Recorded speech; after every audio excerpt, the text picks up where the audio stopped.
Hello and welcome to The Top Story, a podcast with the headlines of the day from our correspondents around the world.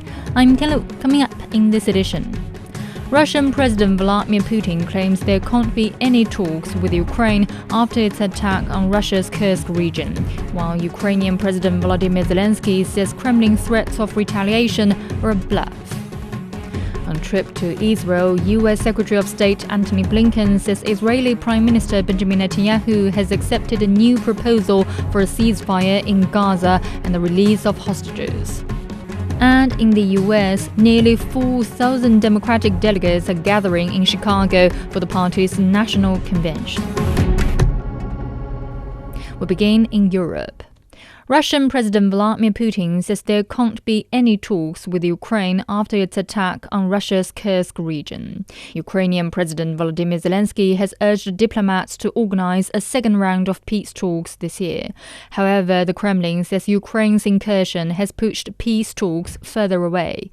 Earlier, Putin visited Azerbaijan and signed a joint statement and 6 other documents with his counterpart Ilham Aliyev. Dasha Chernysova has more. From several Russian senior officials, we keep hearing about the prospect for the ceasefire and peace negotiations with Ukraine. Now, the Kremlin aide Yuri Ushakov on Monday was quoted as saying that even though the proposals for peace that have been put forward by President Vladimir Putin earlier this summer were still on the table, at the moment it was simply impossible to hold negotiations with Ukraine after the Kiev authorities have embarked on this attack against Russia's Kursk region. We also have heard from Sergei Lavrov, Russian foreign minister, suggesting that those talks are impossible at the moment given this incursion. But also he said that Zelenskyy of Ukraine would never have dared to carry out this attack against Russia's Kursk region without the consent coming from the United States. In fact, Lavrov has said that the U.S. instructed Ukraine's president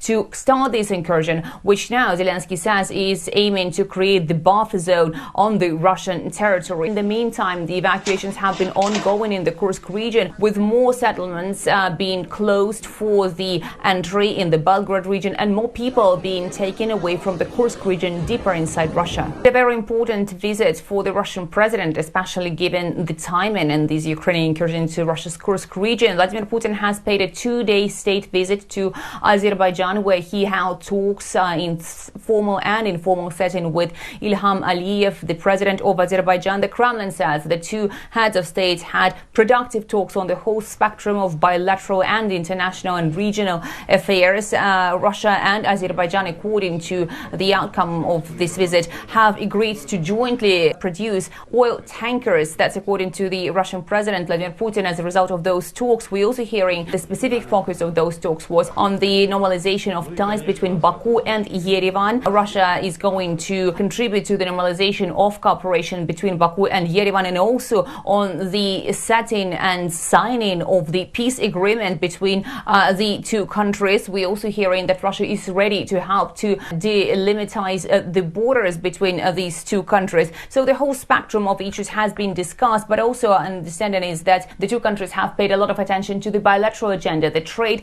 the energy cooperation, and agreed to have a significant celebration next year for the 80th anniversary of victory in the World War II. That was Dasha Chernysova reporting.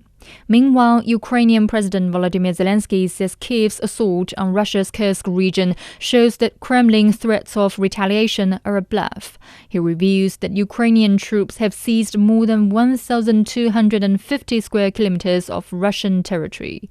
Zelenskyy has also urged Kiev's allies to loosen curbs on foreign-supplied weapons. Megumi Lim has more from Kiev. President Zelenskyy said Ukraine's incursion into Russia's Kursk region is aimed to create a buffer zone. This was the first time he clearly stated why Ukraine mounted this operation, which began 2 weeks ago. He said that the primary task is to destroy as much as possible Russia's war potential and also to conduct maximum counteroffensive actions. And indeed, Ukraine's Sumy region, which borders the Kursk region, has been coming under regular attacks, regular shelling throughout the more than 2.5 years of war. And Zelenskyy is saying that by creating this buffer zone, these attacks can be prevented.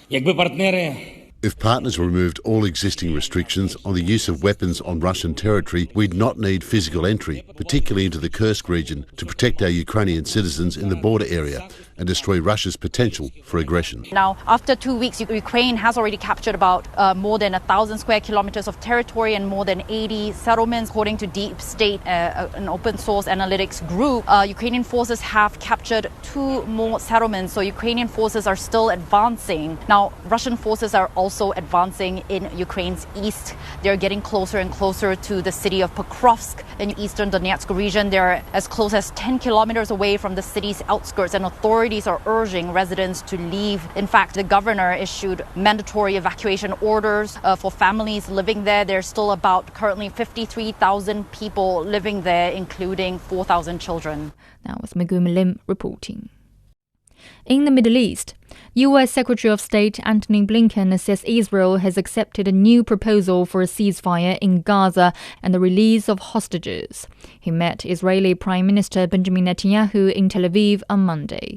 Mediators from Qatar, Egypt and the U.S. presented the proposal to Israel and Hamas over the weekend.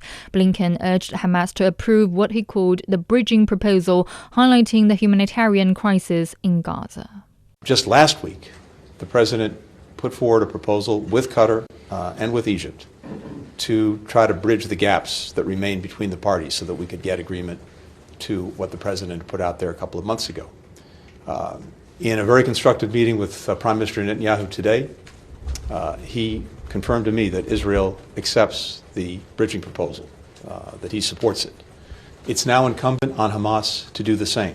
Netanyahu described the meeting with Blinken as positive, adding that he'd reiterated his commitment to a U.S. proposal about the release of hostages still held by Hamas, which took into account Israel's security needs.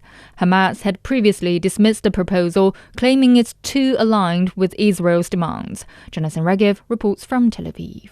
Judging by the comments we're hearing from the United States, possibly the most important one, the one in which that push for a ceasefire deal has to be made, should be made. And in this, on this issue, Secretary of State Antony Blinken met with Israeli officials, with President Isaac Herzog, Defense Minister Yoav Gallant, and Prime Minister Benjamin Netanyahu. And these were his words in Jerusalem, emphasizing the importance of the meeting. A decisive moment, says Secretary of State Antony Blinken, because the United States now is focusing on this deal, which is important for the Middle East and very important for the United States. Let's remember, we're 2.5 months away from the elections in the United States. The administration maybe has the attention to deal with this now, but come September, come October, the administration will be strongly focusing on the elections in the U.S. If both sides want to achieve a deal, the time to do it is now. This, according to the United States, a meeting between Blinken and Prime Minister Netanyahu lasting for more than 3 hours. Then it is obviously the other side which is refusing a deal. Hamas is saying that everything that was achieved in Doha and portrayed as a progress is nothing more than the mediators and especially the United States accepting all of the terms put forward by Benjamin Netanyahu, the Israeli Prime Minister, and therefore no progress has been made, and that they deny all of these reports. Similar comments coming out of Israel, of course, blaming the other side. Netanyahu is saying that the mediators now have to put all of their pressure on Hamas for Hamas to make concessions in order to agree to a deal, as Israel agrees to the outline put out by U.S. President Joe Biden nearly 3 months ago. It doesn't mean that the two sides do not believe, at least under the surface, that a deal can be reached, but above the ground, they're blaming each other.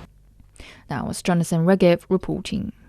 Turning to North America, nearly 4,000 Democratic delegates are gathering in the U.S. city of Chicago for the party's national convention. Vice President Kamala Harris is expected to formally accept the Democratic nomination for the presidency during the 4-day big event. Outgoing President Joe Biden has urged his fellow Democrats to unite behind Harris in the presidential race against former President Donald Trump. Hendrix Brandy has more from Chicago. That is former Secretary of State Hillary Rodham Clinton, who is giving a very vigorous support of Kamala Harris in her prospective nomination for President of the United States. Clinton has given a very energetic presentation here in front of the 4,000 delegates who are seated behind me in this hall. She said, among other things, she said something is happening in America, talking about this wave of enthusiasm and energy for Vice President Kamala Harris in the several weeks since she took part and joined the race for president after President Joe Biden announced that he was stepping out of the race. The mission of a lot of these speakers and of the party in general this week is to try to present a face of Kamala Harris, to explain who she is. Not a lot is known about Vice President Harris, as is true of lots of vice presidents in the past here in the U.S. So they're trying to fill out her biography, give a better sense to America of who she is, what she stands for, what her values are, and that's the primary mission here this week. Obviously, she's going to be nominated formally to be the Democratic nominee for president. President Biden, he will be urging them to do the same thing. Basically, his main mission, his main goal for Democrats in November is to win over Republican Donald Trump, who was nominated, of course, by the Republicans at their convention in Milwaukee about a month ago. It was just a couple of days after that President Biden stepped out of the race and basically said he was passing the torch to Vice President Harris. The Democratic Party has coalesced around her, and again, there's been a tremendous amount of momentum surrounding her candidacy over the past couple of weeks. The polls show that the race is very close, and now it's a question of whether Harris and Democrats can make their final appeals here in the last 2 months plus to the American voters before they go to the polls and elect the next president in November. That was Hendrik Sibrandi reporting. Finally, in Asia, civic groups in South Korea have protested outside the presidential office in Seoul. They called on the US and South Korea to halt joint military exercises. The exercises are due to end on August 29th and come amid growing tensions on the Korean peninsula. Shane Ham has more from Seoul. Joint military operations between the Republic of Korea and the United States, dubbed Ulchi Freedom Shield, begin this week. For many, the annual exercises are seen as a vital measure to strengthen the country's defenses, but for others, like these protesters here, the drills are a dangerous provocation that could send the Korean peninsula closer to conflict. In the face of the ROK and the U.S. pushing ahead with extended deterrence and the ROK-U.S.-Japan alliance strengthening, this year's drills will only accelerate the nuclear race on the Korean Peninsula and Northeast Asia and the road to war. This year's drills come at a particularly sensitive time. Pyongyang has test-launched more than 36 ballistic missiles this year alone. The so-called trash balloons continue to be sent across the border in a tit-for-tat sort of move against ROK civic groups sending over similar leaflets. The ROK has also resumed playing loudspeakers near the border to blare propaganda messages for the first time in nearly a decade. We did see, however, ROK President Yoon Suk-yeol propose opening up an official dialogue channel with Pyongyang last week during a speech. The DPRK has yet to respond to the offer, but most experts here say it's highly unlikely Pyongyang will accept. In the meantime, protesters here in front of the presidential office argue that these military exercises only serve to escalate tensions, making it more difficult to achieve peace through dialogue. Seoul and Washington, however, insist that these drills are purely defensive in nature. But don't be surprised to see the DPRK respond in the coming days and weeks, as in past years. In what form that response comes remains to be seen. That was Shane Ham reporting. Now recapping today's headlines. Russian President Vladimir Putin claims there can't be any talks with Ukraine after its attack on Russia's Kursk region, while Ukrainian President Volodymyr Zelenskyy says Kremlin's threats of retaliation are a bluff. On trip to Israel, U.S. Secretary of State Antony Blinken says Israeli Prime Minister Benjamin Netanyahu has accepted a new proposal for a ceasefire in Gaza and the release of hostages. And in the U.S., nearly 4,000 Democratic delegates are gathering in Chicago for the party's national convention. That's it for this edition of The Top Story, a podcast that brings you world headlines every weekday. For more news in politics, business, sports and culture, you can subscribe to the Beijing Hour, a one-hour podcast news magazine program. We welcome and appreciate all ratings and reviews. I'm Tian Lu. Thank you for listening.